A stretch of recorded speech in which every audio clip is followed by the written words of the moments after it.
What is up, earthnoids and spacenoids? I am just a simple new type, and in this episode, we are jumping forward to Universal Century 120 as we begin our coverage of Mobile Suit Gundam F90. This serves as a prologue before we begin our journey through F91. Here, we meet Def as he pilots F90. The Admiral Tiamin will head to Mars to take down Mars Zeon. So let's get into this. In space, we see a Jupiter's-class ship. This Jupiter's is called the Kobayashi Maru, just straight up taking from Star Trek. A man on board is returning to the Earth sphere and is excited to see his daughter. Oh, you're totally gonna die. Suddenly, Minovsky particle density increases. Kobayashi Maru is attacked and destroyed by a mysterious enemy. 3 days later, we see two test pilots. Sid Amber and Def Stallion are piloting the Gundam F90. The F90 Gundam F90 is a prototype developed by SNRI under the Formula Project, a project designed to create smaller mobile suits. Even though it is smaller at 14.8 meters tall, it has 1.5 times the output of mobile suits that came before it. A core feature of this unit is mission packs. F90 has hardpoints to allow for interchangeable backpacks depending on the mission. This is very similar to the striker packs we see in Gundam Seed. The mission packs are controlled by AI on board. Unit 1 has the type AR, Unit 2 has the type CA, and Unit 3 has the type KB. Def's type AR has the ability to learn enemy movements and react accordingly. 3 of these mobile suits were made. Weapons include 60mm Vulcans, 2 beam sabers, a beam rifle that uses E-packs, and a shield. It also has a weapons rack.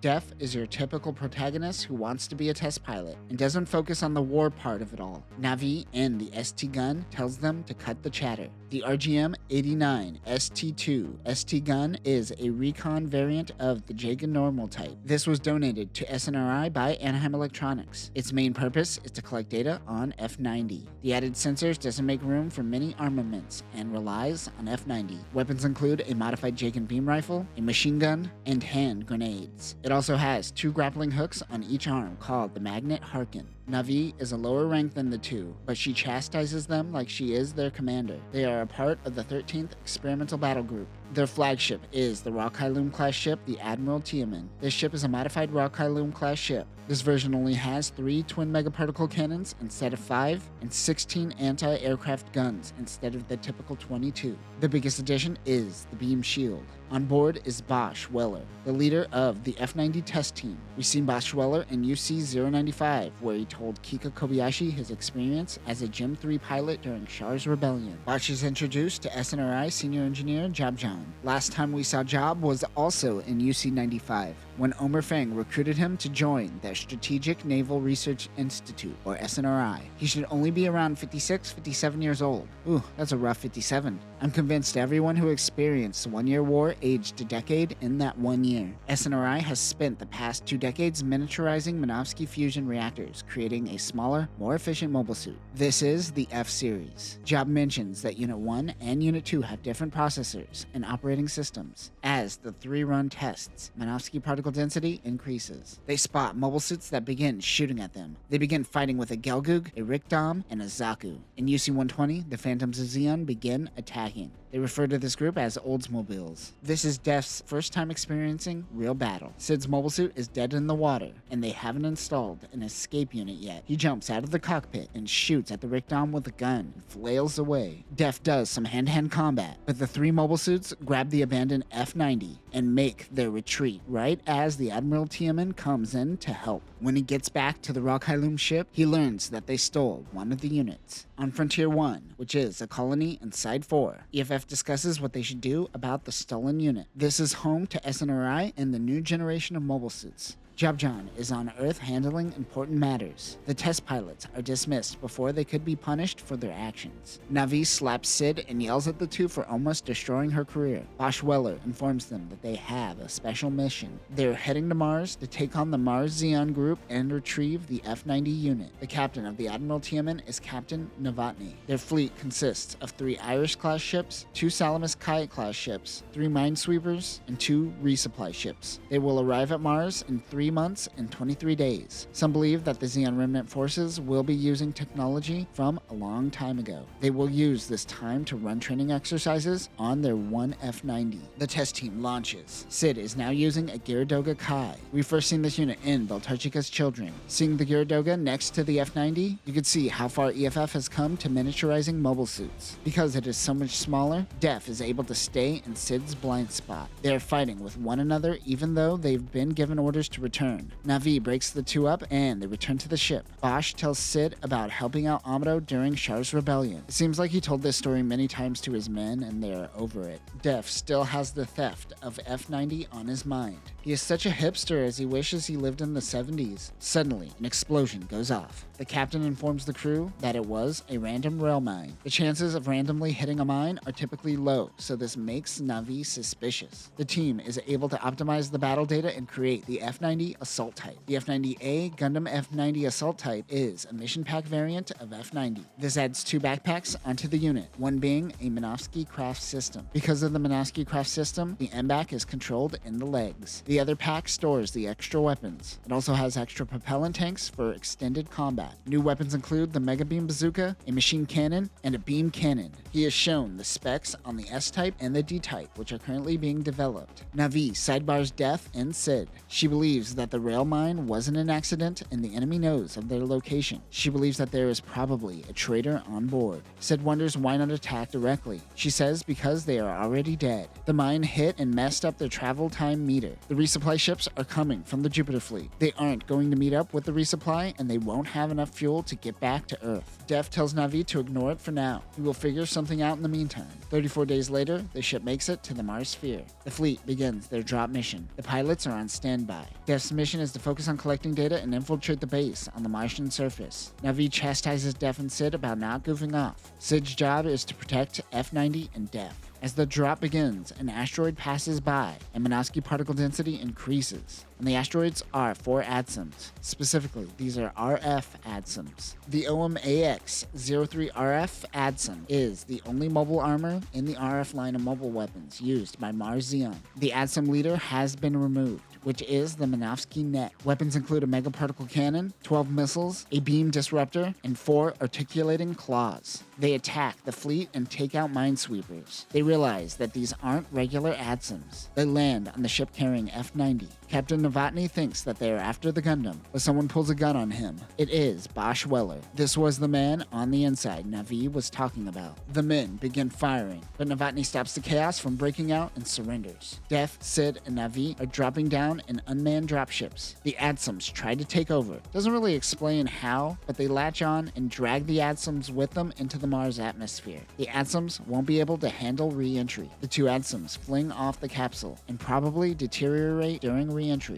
Def is reminded of him entering Earth atmosphere. Excited to meet his mother, he wakes to find that they have landed 800 kilometers away from Olympus Mons, their original landing target. The ADSIM changed the trajectory. Sid tells the other 2 that the enemy is approaching their location. They can't get a signal with Admiral Tiamin. Bosch only has 2 ADSIMs left, so he decides to take out any fleet ships that aren't cooperating. The Admiral Tiamin fires on its own fleet. Novotny gets free and tries to run away, but is shot in the process. The Oldsmobiles make it to the capsule, but they don't find any signs of mobile suits. The commander is a Gyan. The RF Gyan is based off of the YMS-15 Gyan, used mainly by commanders of Mars Zeon. It is equipped with a heat rod, a beam saber, and a shield. It has no long-range weapons. Let's talk about the other RF units while we are here. The OMS-14 RF Gelgoog is a reverse-engineered version of the MS-14 Gelgoog. Like the Gyan, it is rare and limited to commanders. It is equipped with a beam Naginata, a 2-tube missile launcher, a beam rifle, and a beam bazooka.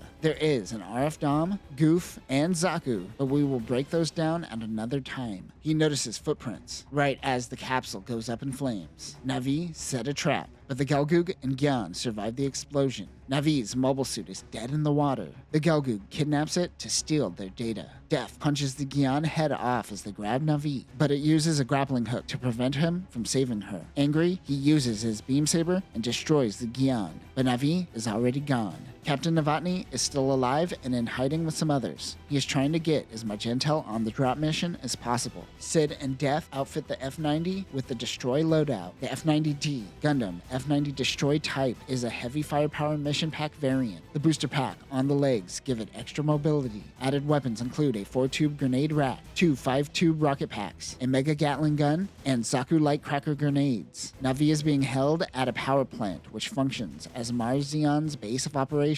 A Mars quake goes off, but it isn't an attack. They are harnessing the Olympus Mons volcano to create a powerful weapon. She is met with Bosch and realizes that he was the traitor this whole time. 320 seconds until they fire their weapon. The team in Fleet mobile suits begin their attack on Olympus Mons. Def and Sid finally catches up on the drop zone and join the battle. Sid and Def infiltrate the Mars Zeon base. As they push forward, Sid rushes forward a little too hard and is killed in the process. Hiding on the Admiral Tiamin, Novotny is planning the nuclear option, literally, as he plans on blowing everyone up to prevent Zeon from winning. One of Def's comrades is killed. Out of the smoke comes a red F90 Gundam. The OMS-90R Gundam F90 is the Mars variant of F90 Unit 2. Much of the exterior has been replaced to allow Mars Zeon to maintain it with known parts. It has a Zeon-style spike shoulder and exposed pipes like a Zaku. It has higher defense but lower mobility. Unit 2 has the Type CA, which improves its mobility, and said to be programmed with the pseudo-personality of Shar Aznable. The hardpoints have been omitted. Weapons include Vulcans, a beam saber, 4 anti-MS grenades, a beam machine gun, a shield, and a beam shield. But apparently it never functioned properly. Def realizes that it is Bosch Weller, his commander and mentor. Meanwhile, Mars Zeon fires the Olympus Mons cannon. The cannon itself is protected by an eye field. It fires an enormous molten blast into the Mars orbit. Some Federation soldiers are yelling at Novotny, saying they aren't going to suicide themselves for the Federation. Luckily, they don't have to because the Olympus cannon takes out the fleet. Remember, the two F90s have different AI systems installed. Bosch believes his is the superior unit. Def wants to know why he did this. He says he wanted the power of the Gundam. Even with the eye field, the blast critically damages the Olympus cannon and the base. 40 years of their work has been destroyed with one shot. On the base, Na'vi is released as a prisoner as the place is evacuated. Bosch tells Def that since he saw the power of the new Gundam during Char's rebellion, he knew he had to have that power. That is why he joined the Oldsmobiles. I feel like he chose the hardest path possible to obtaining a Gundam, but at least he got there. He tells them that the AI is the true power of the F90 units, and that Def isn't as good as a pilot as he thinks he is, as the Gundam is doing a lot of the heavy lifting. Na'vi finds a downed Gyaradoga. Sid happens to still be alive. The two flee the base. Bosch rushes Def. The F90 fires in the same pose as Amado and the Gundam. An explosion erupts on the base. Na'vi and Sid look out. Most have evacuated. Out of the dust comes Def in a damaged F90. He held his promise to returning to Na'vi. They're going to bang later, probably. As they return to Earth, Na'vi tells Def that his eyes reminds him of Amado Ray. Wait, how did we get off Mars? We can't be done yet. I have so many questions. And that will do it for this episode and our first dive into late Universal Century. We only got a peek at the Formula project, but we will learn more as we continue our journey. There are 26 F90 variants, so there is so much more here to work with. I am covering this and then moving on to F91, but we will eventually return to the dozen of F90 prequels. There are too many F90 prequels, and if we focus on them all, we will never get to Crossbone Gundam. Next time, we will move ahead to UC 123, where we will meet Seabook Arno and the rise of Cosmo Babylonia. But that will do it for now, new types. Remember, 40 years of hard work can be wasted in one blast. Peace.